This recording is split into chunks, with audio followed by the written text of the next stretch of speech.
again. Let's go racing here at Knoxville. Only the best go 3 abreast. It is show time at Williams Grove Speedway. Ladies and gentlemen, boys and girls, here at Eldora Speedway, it's showtime! You got 'em for a rep. Often imitated, never duplicated. The greatest show on dirt, the world of Outlaws. It's time to sit back, relax, and enjoy, because, ladies and gentlemen, it's showtime! Set to do battle for 30 laps. The green flag is waving. Hello again. It is Wing Nation presented by Sage Fruit. Talking sprint car racing, our favorite time of the week, and we are so glad that you have joined us. Steve Post here in our Concord, North Carolina studios. Aaron Evernham is on special assignment.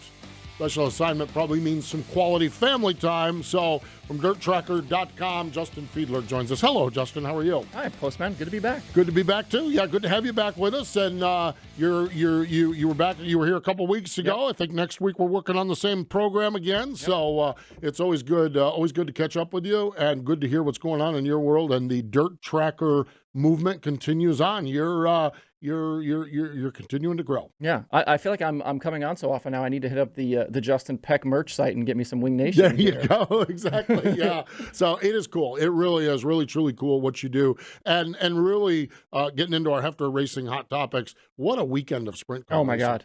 Like so much money on the line. And I love that we had like the separation, right? Like you had all of those teams at Huset's doing incredibly big things, but then you had a whole other separate set of teams at Skagit racing for big money and getting their chance on the big stage. I've really enjoyed that. Yeah, I think we're at a really neat spot. I think at one time, 5-10 years ago, it was all the money was with the World of Outlaws. Exactly. And this is, in the World of Outlaws, what they do is so amazing, and it continues to be that way.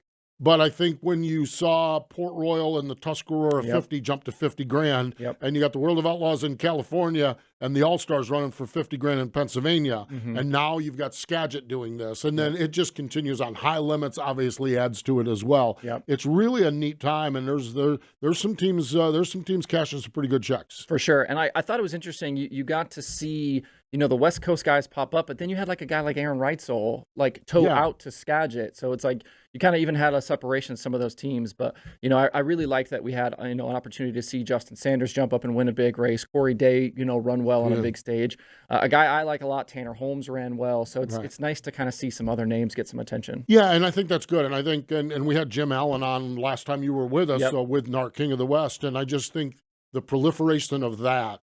And I think where this gets interesting is in September when the World of Outlaws roll through, can they snag a podium or two? Oh, I'm sure. Yeah, can they jump up? Maybe can Corey Day snag his first career World of Outlaw win, or can Dominic get his? And I think that, but I think it's because guys like Zeb Wise and Aaron Reitzel are coming out and racing with them. They get the gauge of the guys that are running with the World of Outlaws and the All-Stars and everyone across the board. So. Yeah, I think Zeb, too, is another guy that I think is on the rise, a name you're going to start hearing more and more of kind of on that national stage.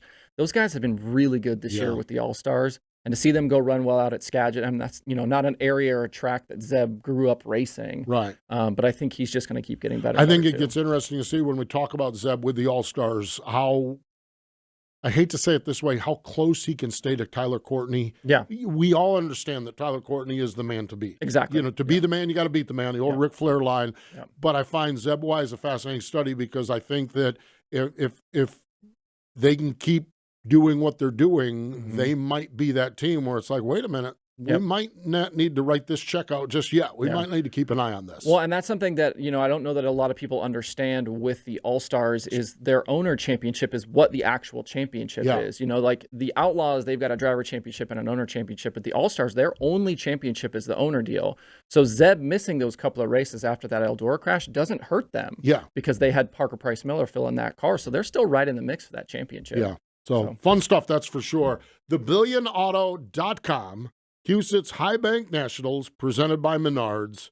David Gravel, $250,000. Seventh win of the season. His earnings, and we are in June. Yes. We are just starting to look at the month of money. Yeah, we're not even there yet. Yes, we're not even there. We just scratched the surface. $428,450 from Sprint Car Ratings.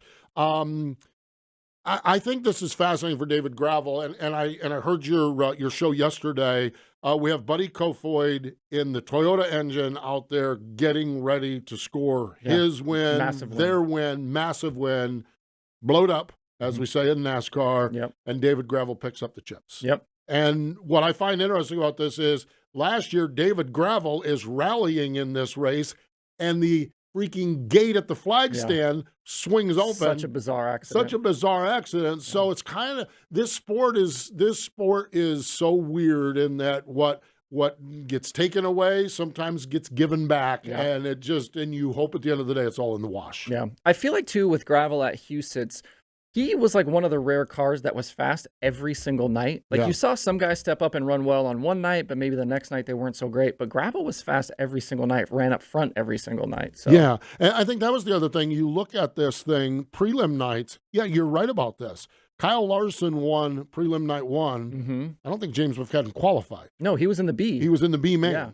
Qualifying night 2, James McFadden gets the win. Yeah. Larson's at the back. Larson's at the back after that spin. Yeah. Logan Short picks up the win, and those were $20,000 to win. Yeah. So, I mean, that's twice what it pays to win a normal Outlaw show, and that's a prelim night. That's a prelim night. So really, really good stuff what Todd Queering has done up there, and it was a fascinating weekend because you're right. Really, other than maybe Gravel, Buddy was solid. Buddy was solid all week too. But I think man, that was an up and down journey. If you had a good night, you need to be concerned going into the next one. Exactly. If you had a bad night, you're like optimistic going into the next one. So that's something I want to ask Gravel about too when he comes on here in a little bit. Is how different the track is. Yeah. Because you would think, oh, you're on the same track four nights in a row, you're going to have your setup dialed. Yeah. But it seemed like that wasn't necessarily the case. The guys kind of like they were up one night, down the next. So I feel like the track was probably changing quite a bit there. I think so too. And Justin, just reference it. We're going to talk to David Gravel, and then we're going to talk a little Pennsylvania Posse stuff and Month of Money stuff. Jeremy Elliott from Sprint Car Unlimited is going to join us here on the program. The West Coast. We follow along with their trip up through Oregon, and it's all but one night Corey Day. Yeah, we roll into Skagit Thursday and Friday night, and it's all Corey Day getting the win. So you're like, wow, this is going to be good. Justin Sanders says, oh, no, you don't. Yeah. Not only picks up the win, gets $20,000 bonus money for leading every lap, $82,000 payday. I think we've been waiting for Justin Sanders. A couple of years ago, he was like the driver when you figure 360s. I think him and Dominic Selzy had the most wins. I think we're waiting for this marquee win, and I think he got it. I know he got it. It was funny. He's been running for Swindell Speed Lab, for the high limit stuff. Right, yeah. And they had one of their videos a couple of weeks ago. I think it was at Wayne County, and afterwards he had talked about, I've never won a big race before, and like he was talking about it in reference to not winning that high limit show. Yeah. And it's like it's interesting, just 3 or 4 or 5 weeks later, now he has this signature win, $82,000. And it's like now he's, you can start talking about him kind of towards the top of the sprint car world. I think so, too. I think this is a marquee win for him. The team, actually, what a performance by the team. They're out there. They run the dash. He finishes, I think, second in the dash, but they hurt the motor, change an engine, put in an untested bullet. Yeah, and he goes said out there no laps on that thing. No laps on that thing. There. Just fascinating stuff. Really is. 28th different winner to win the Dirt Cup. We mentioned Zeb Wise. Zeb Wise finished second on the podium. Corey Day was third on the podium. So Skagit. I was out there a couple of years ago, 5 or 6 years ago. Man, what a great spot that is. Yeah, well, and it looked like the crowd was packed, and I love seeing the videos of the kids playing on the hillside, and it looked like a really awesome weekend. Awesome weekend, that's for sure. So many great wins across the sprint car landscape. I want to give this one here. Fremont on Saturday night. J.J. Hickle. We have really developed a bond with J.J. Hickle. Yeah. This started a couple years ago when he was running the ASCS National Tour, and he drove for the team, California-based team. Husband was an engine builder. The wife, where this all started was that the wife had like 28 different cooking gadgets. Oh my God. And she was feeding the team and in turn the entire pit area. Yeah, obviously. And it became a joke. What's she cooking now? What's she making now? They were fantastic. And JJ was driving their car. And the beauty of this thing is they all agreed that it was a 1-year deal. The team owner, oh my gosh, I'm having total brain fade, and I hate this because they're really great people. Team owner said, I've wanted to do the national tour one time. JJ, you're my guy. One and done. And they about won the championship. Yeah, they did. They were really good. They were really close. They were really good. JJ, we've developed this relationship. We were on the stage last year at Knoxville, and we kind of sort of knew the story of his fiance at the time, Shayna Barnes. She was in a battle with cancer. And Shayna was from out in the state of Washington, and she was adamant about JJ, go race. Go race. Don't worry about me. There's nothing you can do for me. I'm doing the treatments and everything. And you kind of sort of on the stage knew that this probably wasn't going to end where all of them wanted it to end. Yeah. I'll give a shout out to Chuck Sinks, our friends at Sage Fruit. They sent a whole bunch of fruit to Shayna. She got on a regular subscription basis of fruit, and just they really, the way that she lived her life, the way that JJ lived his life, battling this, yet she was so insistent on him go race. Sadly, in December of last year, Shayna lost that battle with cancer. JJ moves over, gets the ceiling ride, the number 97 car, is good all season long, but getting that first win at Fremont on Saturday night. You know, if you're one of those that believes that there's people in heaven keeping an eye out and tears being shed, I know that was the case. And just kudos to J.J. Hickle and Andy Potter and everyone on that team. Really good to see that. That's the people side of this sport, Justin. Sometimes we lose sight of it, but everyone's leading their lives. And J.J. Hickle's a really good dude that got a win on Saturday night, and I thought that was awesome. Yeah, it's funny that you bring that up because I was literally messaging with somebody this morning, another sprint car driver, about JJ and him getting the win over the weekend. And like, I want him to win an all-star show this year because they're running full-time with the all-stars. Yeah. And he's been close. He's been kind of creeping up there a little bit, and I think it's probably only a matter of time, but I can't wait till JJ gets that first all-star win. He is an up-and-coming star, that's for sure, and a really, really good dude, no doubt about it. And there you have it, our Hefner Racing product hot topics. Hefner Racing products, an easy-to-shop, the entire line of Hefner Racing products on their website, hrpracing.com, from desktop to right on your phone. And first-time orders, use promo code MRN at checkout for a 10% discount on your first orders. We are going to talk to David Gravel and Jeremy Elliott, but before we do that, I need to tell you something here, okay? You need to race into Wendy's today. Listen to this. The beefiest, baconest, best burger ever, the Baconator. It's Wendy's week here on MRN, so go to your Wendy's and grab a Baconator. Stay with us when we come back. David Gravel, who earned some bacon this week. He did. David Gravel, he joins us next. The Outlaws are headed back to the Pacific Northwest. Join us for 3 action-packed nights of racing August 31st, September 1st and 2nd at Skagit Speedway when the World of Outlaw NOS Energy Drink Sprint Cars return for the Sage Fruit Skagit Nationals. Kickoff for the Sage Fruit Skagit Nationals begins Wednesday, August 30th with a pre-race party, live band, Sage Fruit apple giveaways, and more. Then catch Donnie Schatz and the rest of the World of Outlaws as they take on Washington's best sprint car drivers Thursday, Friday, and Saturday nights. Details at SkagitSpeedway.com.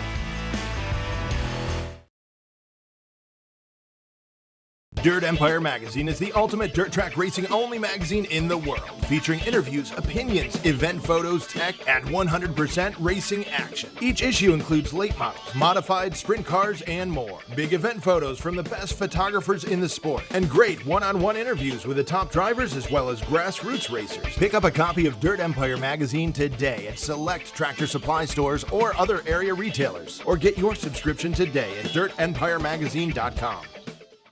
$250,000. That was on Saturday alone, not along all the prelims and everything else. It was David Gravel picking up the win up at Huset Speedway in the BillionAuto.com Huset's High Bank Nationals, presented by Menards, and he joins us now on the Sage Fruit Hotline. Hello, David. How are you? I'm doing great, guys. How are you? Doing great. Okay, we kind of joked around a little bit when we dialed you up there. Did you get that check deposited? How did the bank trip go? What'd you do there? No bank trip yet. I get direct deposited from the team, so I'm very excited when that happens. I am sure the direct deposit's pretty good. I always wanted to see, and I thought, you know what? Okay, we'll talk off the air about what you should do the next time you win one of these big checks. We'll do that because you're the YouTube sensation. You're the YouTube sensation. You can have some fun. Tell us about what it meant for you to get the win on Todd's track up there, your team owner's track there, the big check, the big month of money kicking off. Just tell us a little bit, a couple days later, about what it meant to you to get that win on Saturday night, David. Yeah, it's exciting to be a sprint car driver. It's really the summer of money. You know, there's really 2.5 months of big money races and a lot to race for. But to win Todd's biggest race, the highest paying World of Outlaw race on the schedule, is definitely amazing. It's crazy to think, we won the Knoxville Nationals in 2019, and just paid $100,000 more. So it's pretty crazy to wrap your head around that, and doesn't really seem real. But it was a great week. Had Levi and my wife there, and we were running the Billion Automotive car, and all those guys were in a suite all weekend there, and obviously Todd and his family, and to do it at Huset Speedway with all the fans. Obviously, we had a little home cooking with local fans, and the T-shirt trailer was busy, so it just felt like a lot of people were cheering for us. David, we talked about it in the opening of the show, and I wanted to ask you, when you have a 4-day event like that, how much does the track change on a night-to-night basis? It seemed like you were one of the few cars that was able to run up front in the feature every single night, but was that because you guys were able to kind of follow that all week? How does the track changing over the course of a week really affect your setup, and how were you guys able to stay up there all week? Yeah, it's one of those things. It's tough.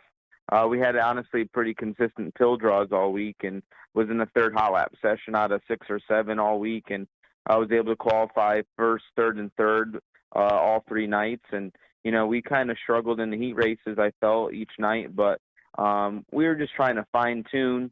But that's a tough thing to balance, of getting better, not trying to vary out and get your car too tight or too loose. And the track conditions were definitely different from day 1 to day 2, and then I felt like day 2 and day 3 were fairly similar.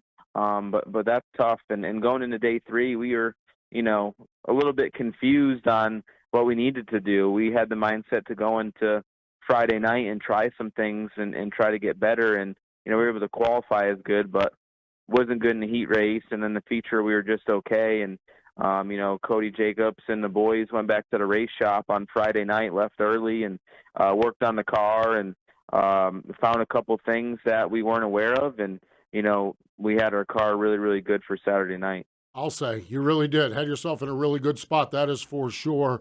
The racing world is fascinating because a year ago you looked poised to potentially challenge for and win this race, and the gate swings open and tears the front of your car up. Fast forward 365 years later, you, from all appearances, look like you might end up. How do you manage that, David, as a race car driver, knowing that some things will be taken away from you and some things will fall into your lap and help you along the way? Yeah, it's what's awesome about racing sometimes, and the worst thing about racing sometimes. We blew up an engine with CJB Motorsports at Knoxville leading, and didn't get to see how that end of that race turns out. And a couple years ago at the Nationals, we had a nozzle line fall off with Big Game Motorsports, and the engine ended up blowing up because of that. So we had several heartbreaks. We were light at the scales at the Kings Royal a couple years ago, running second. So, I've been in that situation plenty of times, and you're just happy to be on the right side of it this go around. But really, I got too complacent and kind of slowed my pace down too much there in the race. I got to second and felt like, all right, I'm just going to hang out here for a while. Then once Logan started racing me, that let Buddy get away, and Buddy had a decent gap there, but I was definitely going to try to turn up the wick and get through lap traffic and be more aggressive. But who knows if I would have got him or not. But I knew I was going to try like hell to get there. And once you get to the fast lap cars, it's really hard to pass them, and it really slows your pace down. So that's why typically I'm not in a rush to chase the second place or chase the leader when I'm in second until we get in the lap traffic. David, this was the second year of the High Bank Nationals. We know it's going to come back again next year. For somebody like you who's won a lot of big races, with the World of Outlaws and in sprint car racing, you've been around for a long time. Talk to me about the feeling at Huset Speedway over the weekend, and maybe how things changed from the first year of this event to the second, and where you think this is kind of going in terms of sprint car crown jewels for the future. Yeah, I think that Todd has a goal of wanting to build a crown jewel event, and obviously he's paying the money to earn that right. I think it's just going to take a few years to I guess Knoxville Nationals isn't packed the first couple nights, and Huset's had a good crowd the first couple, but Friday and Saturday was absolutely packed. Saturday was record-breaking for them, so I believe their attendance is up quite a bit from last year, so it's already working. I feel like there's a lot of moving pieces in the sprint car world right now with the Dirt Cup and PA Speedweek going on at the same time. And who knows? I think that people are going to respect the event, and there's only going to be more cars and more fans for years to come. And Huset is a very unique place on how the stands are, and it's on that hillside. And when there's 10,000 plus there, like there was Saturday, it was a great atmosphere, loud, and there's just a good following there, and people love Huset. Since that place closed down and reopened, people appreciate that place is back. Yeah, no doubt. I mean, that place, I was up there last year, and that was where Sheldon did the last lap pass, and the place was bonkers. You could not hear the race cars over the crowd. So you're right. That is phenomenal what it is as far as that goes. David, yesterday we recorded our television show. We had Ricky Stenhouse Jr., of course, the owner of Sheldon's car on there, and he just kind of made a statement off the cuff. He said, my God, he said that 2 and that 41 are so good right now. How good are you? How confident are you at this point, coming into the pit area, whether it's Cedar Lake this coming weekend, Huset's, or Eldora going forward? What is that like to have a car that just appears to be so good all the time? Yeah, it's a good problem to have. Yeah. And the last 3 weeks, we've run 3 different race cars. So at Knoxville, we shook down a brand new car and one on the second night. And here at Huset's, we ran a brand new car with the billion scheme on it, and ran 2 seconds, a fifth, and a first. So it shows you that our Maxim chassis are consistent right now, and Cody, Scott, and Zach are doing a good job. And I feel like we just have a good handle on everything right now. Obviously, the tires maybe affect some people, but we seem to adapt to it very well. And Justin might know the stats, but if you take away our 2 DNFs, I don't know what our average finish is, but I'm guessing it's probably in the high 3s or low 4s in my opinion. And that just shows you how good we've been all year. What's the first purchase you're going to make when this check finally drops? Is it, are we getting a new car? I saw you talking about some Jordans on Twitter the other day. Like what's that first? What are you going to treat yourself with this money?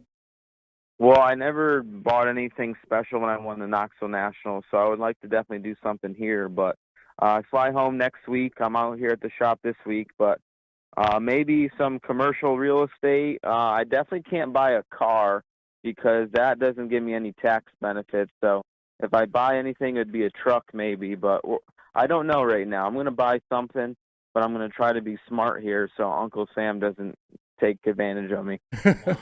Wow, man. I'm thinking you got a new drag car or something you're going to take down there. Man, that's boring. That's boring. Being responsible? Come on, man. You just won $250,000. Well, I mean, he'd get in trouble real fast. So I don't want to be on. I don't want a documentary like the NFL players that everybody went broke then on sprint cars. No, I'm with you. I'm with you on that. And commercial real estate sounds like a very, very good, solid, safe, very prudent. Very prudent. Yes, indeed. And we all understand that the career longevity in racing is not what a lot of other careers are. So I get it. I really, truly do. Cedar Lake this weekend. What are you looking for up at Cedar Lake as you guys roll in there on Friday? I read the press release that the Outlaws just put out. I've run second 7 times there. So hopefully I get a win. I love Cedar Lake. It's been a fun track for me. I feel like I've been very good there consistently. We ran second there last year to Brock, I think after blowing a tire, I think, or maybe that was another night and we ran top 5. I'm not sure, but I feel like we're very strong there. And, Beaver Dam and Cedar Lake, 2 tracks I love, a lot of seconds at both of them and never won at. So hopefully it's our turn to win at Cedar Lake. Well, appreciate it, David. I hope you guys kind of continue this momentum into the summertime here as we go kind of through this months of money, like you called it. And hopefully you're able to stay up there in the championship battle where, it's really exciting to have, multiple guys kind of in this thing. And hopefully it stays that way. And we got tight battles all the way through the summer. Yeah, it's cool, fun.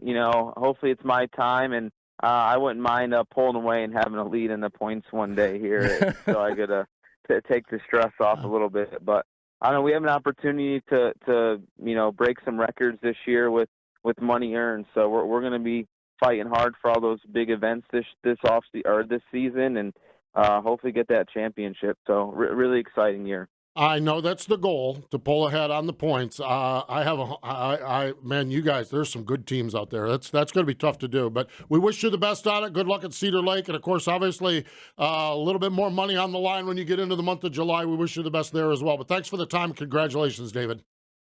Thank you, guys. Have a good day, and we'll see you soon. There we go. David Gravel joining us after that win at the High Banks Nationals. We need to step away. When we come back, Jeremy Elliott from Sprint Car Unlimited. He joins us next. The Outlaws are headed back to the Pacific Northwest. Join us for 3 action-packed nights of racing August 31st, September 1st and 2nd at Skagit Speedway when the World of Outlaw NOS Energy Drink Sprint Cars return for the Sage Fruit Skagit Nationals. Kickoff for the Sage Fruit Skagit Nationals begins Wednesday, August 30th with a pre-race party, live band, Sage Fruit apple giveaways, and more. Then catch Donnie Schatz and the rest of the World of Outlaws as they take on Washington's best sprint car drivers Thursday, Friday, and Saturday nights. Details at SkagitSpeedway.com. The National Sprint Car Hall of Fame and Museum's newest exhibit will be our track tribute to Williams Grove Speedway inside the museum's main floor from April 3rd through October 2nd this year. You'll learn about the beginning of Williams Grove Speedway and the evolution of sprint car racing on the East Coast through 8 of the iconic big cars and sprint cars that made up the history of Mechanicsburg, Pennsylvania's Williams Grove Speedway. Plus, you'll see videos of historic National Open sprint car races and other racing events that put Williams Grove on the map. That's the track tribute to Williams Grove Speedway, featured April 3rd through October 2nd at the only museum in the world solely dedicated to sprint car racing, the National Sprint Car Hall of Fame and Museum in Knoxville, Iowa. I joked around on our TV show with Ashley. Of course, she's up in Mifflintown, Pennsylvania. Ashley Stremme, my co-host on the TV show. I call Pennsylvania Speed Week the high holy days of sprint car racing because it's pretty epic, that's for sure. Now, Mother Nature is not cooperating here during the early part of the week, but when it comes to the high holy days of sprint car racing, the high holy one of coverage of the high holy days is Jeremy Elliott with Sprint Car Unlimited, and he joins us on the line now. Hello, Jeremy. How are you? Oh, I'm doing well. How are you guys? And again, it's an honor to be on the show. Well, always good to chat with you. We're going to talk a lot of big picture stuff, but we do want to kind of focus right now on Pennsylvania Speed Week. A couple of races in the books here with Williams Grove, Lincoln, and Baps. What's kind of stood out to you with the early segment of Pennsylvania Speed Week, Jeremy? Well, it's all about Anthony Macri. Yeah. And it's not just Pennsylvania Speed Week with him. In his last 22 races, he has 5 wins, 19 top 5s, and 20 top 10s, and it's across the board against the Outlaws, All-Stars, High Limit. And obviously coming back to Pennsylvania after he's on the road, you can tell he's methodical. He's become a more complete driver. He can run bottom, top. He isn't just on the edge all the time. Going slower to go faster, so to speak, as the old-timers used to say. And right now, it's his playground, and nobody is close to him. He has a 61-point lead. You know, Brent Marks had some misfortune at Baps Motor Speedway, got upside down in turn 3. That really hurt him. You have Justin Peck, who looks pretty good. He's second, 61 points back. And Danny Dietrich, of course, is in third. He has a couple top 5s. But right now, it's all about Anthony Macri, and we head to Hagerstown tomorrow, and I don't anticipate that he will struggle there either. Jeremy, I want to ask you about the relationship between Anthony and crew chief Joe Mooney. Joe is a guy who obviously has spent the last several years winning championships out with the Outlaws with Brad Sweet. It seemed like maybe it took those guys a little bit of time to kind of get together and figure things out, but now they're kind of off and running. And as somebody who's around those guys all the time, what do you see from their relationship and where they're headed? You know, it's 2 different types of personalities, which I think is good. Anthony gets in his head a lot. Anthony gets in his own head. He questions himself. If he has 3 bad races, he thinks he sucks. And it's weird because there's so many guys, Donnie Schatz, as we know right now, is in a bad stretch for the last couple of years. But Joe Mooney's a very calming force there. He's seen it all. He's been with Brad. He's seen ups and downs. He's experienced winning. But I also think Joe Mooney has an intensity about him. I think it's like a quiet fire sort of thing. And I think this team is going to be good. I think they mesh well, and they've meshed really early. I even thought at the beginning of the year, it's not like Anthony couldn't win. He just, we had a lot of rain out. So it's really impressive how they have gelled in an area that's experienced a lot of rain. They've lost a lot of races. I think we've lost like 22 races to rain. So it's been good, and I'm a little anxious to see how this team continues moving forward. Yeah, going to be interesting. I kind of saw something different, and we all know, Anthony, and we all know, like when you look at Port Royal, that right rear tire is just banging off the boards, and he is wide open. At 34 Raceway, that high limits race where he spent his time tiptoeing around the bottom, I'm like, wow, who are you and what have you done with Anthony Macri? If you talk to Anthony, is that something that's consciously been an effort? Is it watching? Because to me, that's the biggest change.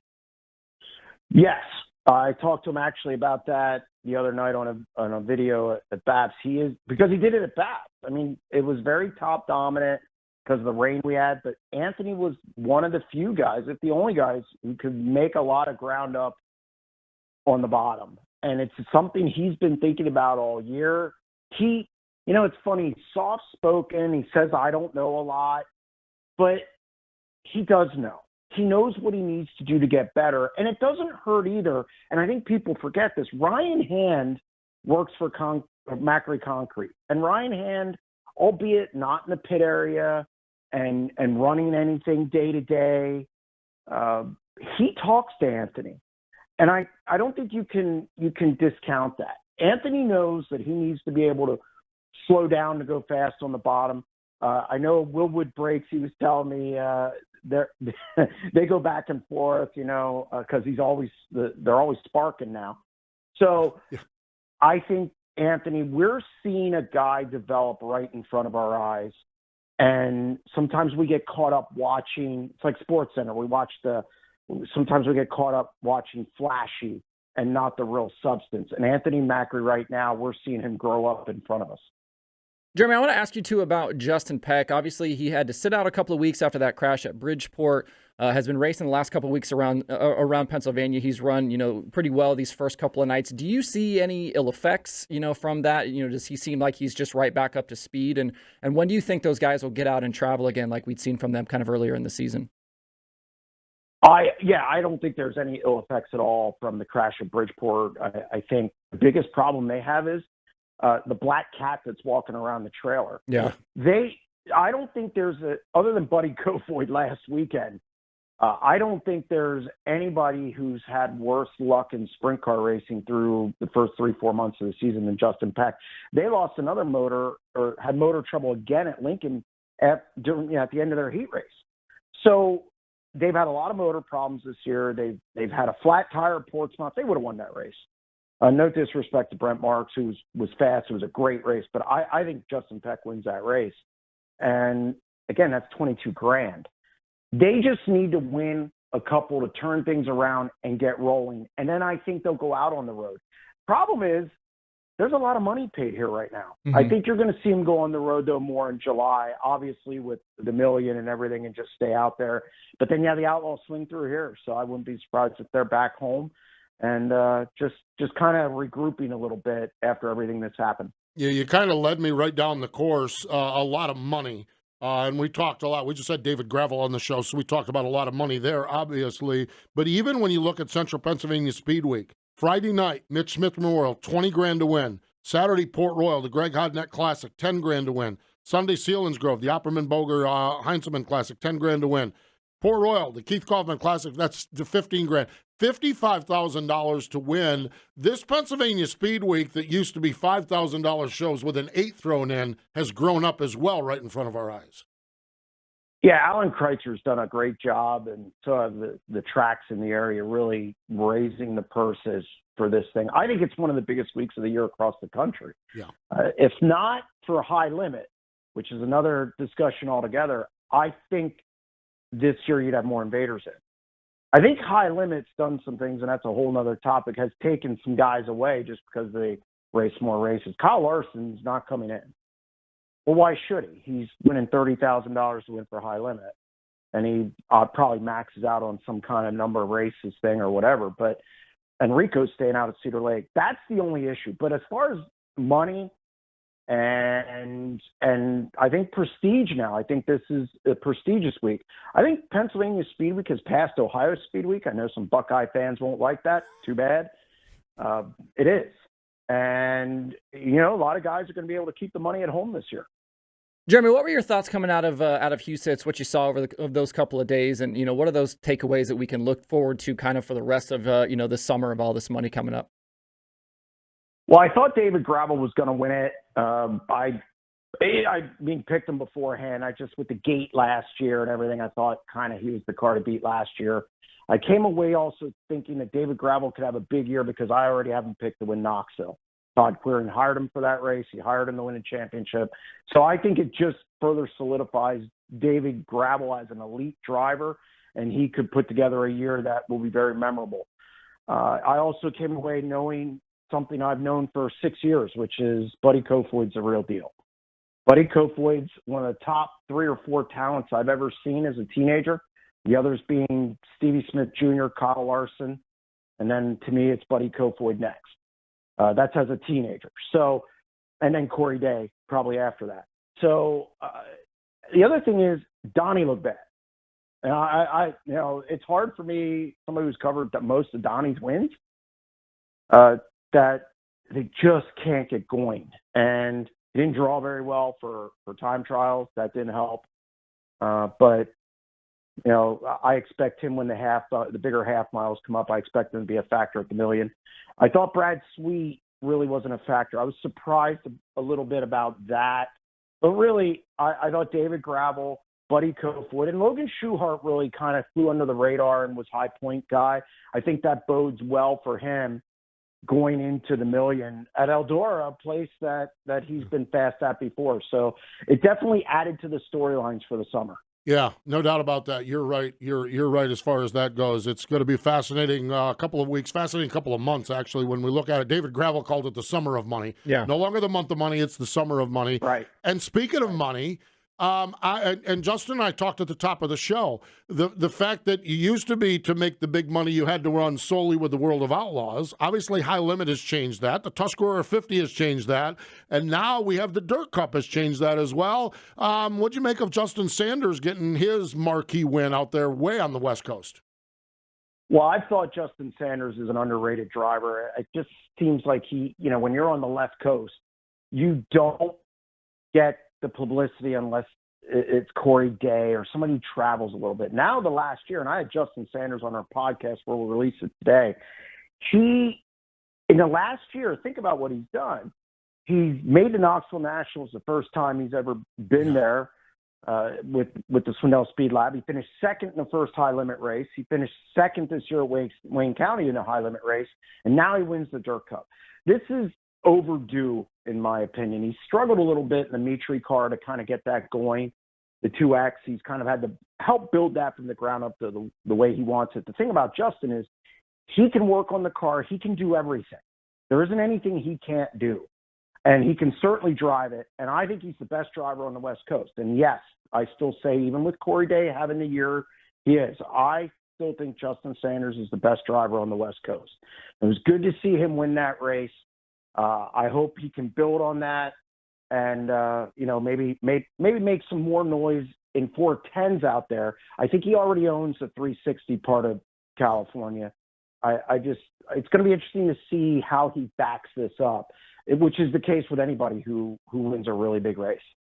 Jeremy, do you think coming up, into this, all of this stretch of big money races, we talk about Eldora, we talk about Knoxville and some of the stuff coming up, is there a guy or a couple of guys maybe kind of past that top line that we could maybe see, jump up here and sneak one of these wins, maybe past, Brad and Donnie and Macedo and Gravel, could Kofoid come back, or are there some other names here that you're thinking about? I do not know how Rico Abreu does not go into the million as the favorite. Okay. I look at Rico Abreu now as a guy who's right up there. Now, I have this thing where and Justin, you've heard me numerous times, there's 3 elite drivers in this sport full-time. It's Brad Sweet, Donnie Schatz, and David Gravel. They've hit that status. Now, Kyle Larson, obviously, but he's not a full-timer. Rico Abreu, doesn't have the wins, and it's only a sample size with Ricky Warner that's very small. But I think he can win the million. He's good at Knoxville, albeit I won't make him a favorite there because he's still got to stop running Friday or having to run Friday. Yeah. But at Eldora, I think Rico can do what Brent Marks did last year, which is sweep 2 big events in a matter of 3 days. I think he's that good. That team is that fast. If I was ranking drivers now, I mean, I have to put Gravel number 1 because he won $250,000, but Rico Abreu would be number 2. He's that good. He should have won Lakeside. It was a flat tire. Yeah. I think Rico's good. At Knoxville, I think there's only 4 or 5 guys. I don't think Macedo's the one. Macedo's hard because he just hasn't won a big race at Eldora, and I don't know how that accident has affected him yet. I've talked to him a little bit, but we need to see how that – he got through Huset's okay, though. So, but Rico's the one that I have circled right now as the guy to watch moving forward. Man, oh man, moving forward, there is so much going on. And then I just made a list of this thing. We get done with Knoxville. You've got the Don Martin Memorial. Then the Outlaws are at Williams Grove, Grandview High Limits. It's crazy what is going on. What all's going on at Sprint Car Unlimited, Jeremy? What all you got happening over there? Just a lot of coverage of sprint car racing. I got to give a shout out to Joseph Terrell. He's our West Coast guy. We brought him on, and he's done a great job. I look forward to working with him in the future. And if I could find a Midwest guy, that would be great. But we're just doing content. I got rid of results stories this year because everybody watches streaming. There's no reason to do them. So I do more interviews. I do more columns, notebooks, kind of analysis stuff.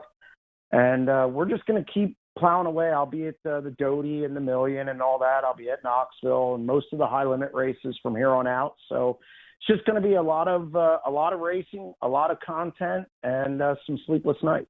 No doubt. It is. You do a wonderful job with that. I love catching up with you here, but I absolutely love logging on every morning. I find that I love kind of the way this laid out with Justin sitting here, okay? 12 years ago, we kind of lost this Wing Nation thing. And prior to that, we had TJ Slideways, Huset, and then Wing Nation kind of come in, and we kind of did something a little bit different. And then however many years you've been doing it, Jeremy, you kind of took it in a different direction and a new level with the pay-per-view coverage of the sport, and you just do a great job. And now Justin with his daily news thing, I just think it's fascinating how sprint car racing, and in Justin's case, dirt track racing is done. Now, you both laughed when I said I think it's interesting that we have you two together. You two have bantered before, haven't you? Me and Jeremy have spent a lot of time in DMs. Me and Jeremy have been on multi-hour phone conversations before. I think the two of us, one of us sends the other a DM at least once a week, if not multiple times a week. So if our DMs got published, we could probably make some money off of that. Couldn't we, Jeremy? Well, and I got to say, and I was actually, this is going to sound really weird. I was thinking about this in the shower this morning. Whoa, Jeremy! Whoa, easy. but Justin, I really like what Justin does. I think it's a good thing to do. I think the daily thing. I listen to it. I like to keep up with what people are saying. We do not always agree. We do not. I like that. That is very true. When I sit down, my favorite show is The Herd with Colin Cowherd. It's Colin Cowherd and Jason McIntyre. I think they're the smartest duo for sports talk radio. They don't yell and scream, and I hate that. So, like Justin, I'd love to do something like that with Justin because I don't want to agree with somebody. I want somebody to challenge me and make me think. And Justin's changed my mind on a couple things when I've listened to his daily. So I respect that. I respect what he does. I'd love to do multiple things with him because I think it would make us some money. Well, you got my number, Jeremy. Just call me. Come on, man. Wait a minute. Can I get an agent fee or something in the middle for hooking this up here? And in all seriousness, guys, it's what I have so much respect for. I kind of just, my personality, I'm kind of happy-go-lucky, don't want to ruffle feathers. I'm just like, can't we all just get along? Jeremy's the old curmudgeon. See, yeah, the curmudgeon thing I don't understand. I've actually asked people this. If I'm a curmudgeon, they said, no, you're just very realistic. And if you have an opinion, you state it. And I said, well, I have no problem doing that. No. And there's, yeah. I wouldn't say it's curmudgeon. No, I would say it's curmudgeon, Jeremy. I know. I mean, these people, here's what it is. When I'm cautiously optimistic. So I don't go from 0 to 60 when one guy wins a race or one thing does well, or I need to see a larger sample size. So sometimes I don't poo-poo it, but I'm like, okay, let's not get carried away. And then, yes, it comes off as a curmudgeon. But that's not the case. I've been around way too long in different sports, covering different sports, and I've seen that all before. So I tend to be, I like to take a wait and see. But, yeah, sometimes I can be cranky. Oh, yeah. See, when he said old curmudgeon, I thought you were going to argue the old part. Yeah, he knows he's old. He knows the he's old part. He argued. I'm 51. Oh, well, come on. Settle down. I'm 59. I'm on lap 60 here. You're young. You're children, both of you. You're children. You're kids. And I am that glasses overflowing guy. The guy goes out and wins a heat race, and he's going to lap the field, and then it happens. No. So I respect. I do. I actually do. I love and respect people that are cautiously optimistic because I'm like that stupid glasses overflowing guy. Happy with who I am, love who I am, but I love the fact that there are folks like you, both of you guys, that share opinions, and I think that's what makes it so neat. And I do want a finder's fee. If you two ever do anything, I want a percentage. I want a cut. I will say it gets me in trouble sometimes, but that's okay. Broad shoulders. Yeah. There you go. There you go. Jeremy, it is always a pleasure to chat. We appreciate the time. We wish you the best for your continued coverage of Pennsylvania Speed Week and the Summer of Money and everything else. Folks at SprintCarUnlimited.com. You just need to subscribe. Just go do it. Jeremy, thank you for the time. Hey, it's always a pleasure, and I'm sure I'll be talking to you guys when I see you. And Justin, I might be DMing you soon. Hey, you know where to find me. I'm sure. Take care, guys. There we go. Jeremy Elliott joining us here on the program. We need to step away. More Wing Nation in just a moment. The Outlaws are headed back to the Pacific Northwest. Join us for 3 action-packed nights of racing August 31st, September 1st and 2nd at Skagit Speedway when the World of Outlaw NOS Energy Drink Sprint Cars return for the Sage Fruit Skagit Nationals.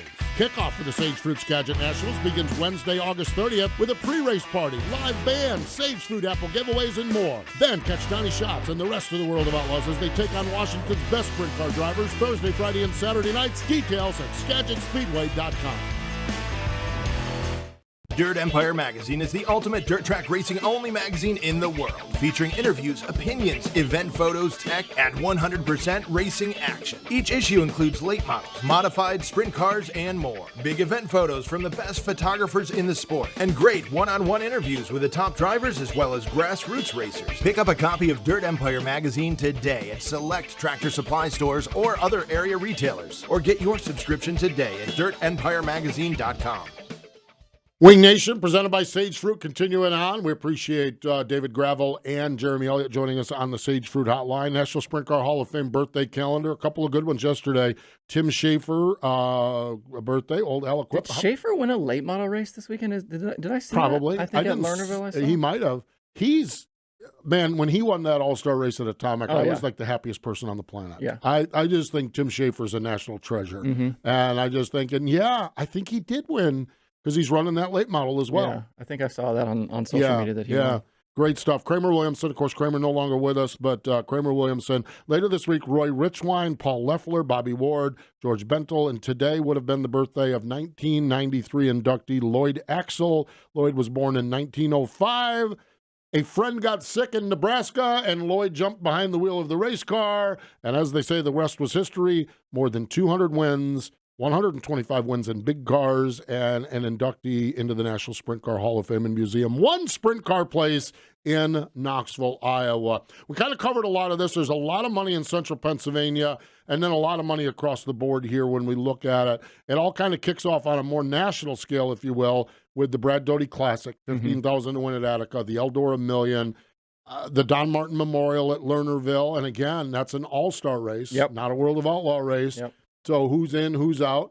will any of the Outlaw drivers use that as their one of four? We've seen a few guys kind of like, you thought maybe everybody would do Lakeside, but a few guys did Lakeside, and then we've seen some other guys kind of use their freebies on some of those. I'll just shows. be curious. I think that Don Martin Memorial is one that we might see a World of Outlaw driver or two. That's a racer's favorite too. A lot of guys like driving. Really, there. truly is. Summer Nationals, Grandview.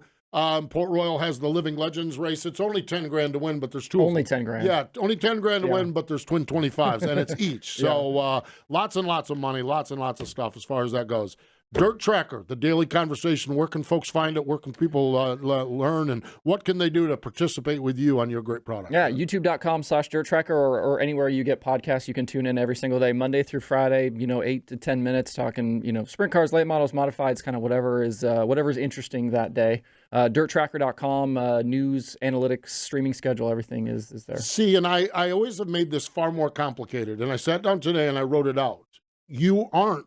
Like, you're really close. It was like you were playing Jeopardy and you could not buy the E vowel. Yeah, no vowels. At the end. There's just Right. You got everything else, but you just couldn't buy the vowel. DIRTRACKR. Right, exactly. So, great stuff, that's for sure. We always appreciate it. And I guess it looks like we'll probably chat again next week as well. I'll be right back here. Sounds good. Absolutely. He's Justin Fiedler. I'm Steve Post. We appreciate David Gravel and Jeremy. Oh, wait a minute. I got to do this, too. Coming up this weekend on Wing Nation, presented by Sage Fruit, Ricky Stenhouse Jr. joins us. Man, that is Stenhouse, one of my favorites. I pitted Stenhouse's ARCA car. Did you really? I did. I've known Ricky a long time. Wow, man, he is great. Man, what a season he's having on the Cup side. Yeah. Daytona 500 winner. No, man, getting to run some sprint car races. Him and his dad out there just slinging wrenches like back in the day. Yep. Love that stuff for sure. So Ricky joins us on Rev TV Wednesday, Mav TV on Thursday. Wing Nation gear, if you're in Pennsylvania, wherever Justin Peck is racing, go find his hauler. Talk to Sky there, his souvenir rig. Sky will get you all hooked up with Wing Nation gear or shopwingnation.com. He's Justin Fiedler. I'm Steve Post. Thank you for joining us here this time on Wing Nation, presented by Sage Fruit.